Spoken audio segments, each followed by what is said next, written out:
This series of videos will teach you how to compile the upgraded firmware for the Ender 3v2 3D printer from scratch.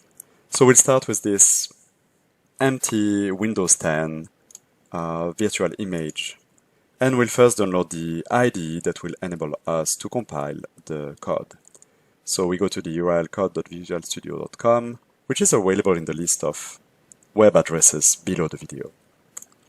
On this website, we'll click on the Download for Windows Stable Build button. Through this series of video, we'll assume that we are working with Windows machine. Probably the same steps can be followed on macOS computers. So we'll run the installer.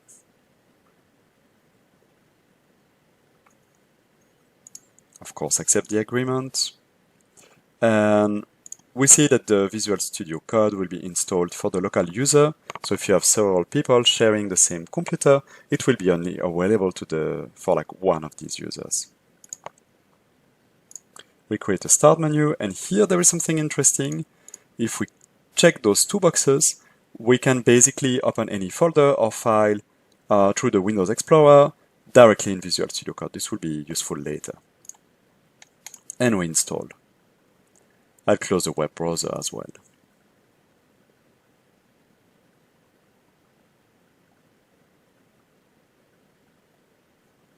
Okay, and now we launch the software. So let's go through the installation process. Look, I think I'm very happy with the dark mode here. Maybe I'll just go for light. So that's consistent with the rest of this video. Okay, interactive playground. I don't care. Side-by-side editing. Okay, I think it's plenty of advertisement for the nice thing that this is doing.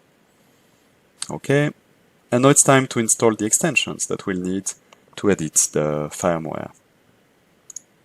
So C++ is installed. Sometimes Visual Studio Code, right after you installed it, is still like downloading extensions, so it's better like to wait that at least this one is marked as installed. Now I'll go for PlateformIO, and I'll click on this extension and ask for installation. That's the main one that enables us to develop firmware for plenty of platforms, as you can see below. Okay, this is done. Then there is like a magical... Okay, wait. If it's still doing stuff, we'll wait that the installation is finished.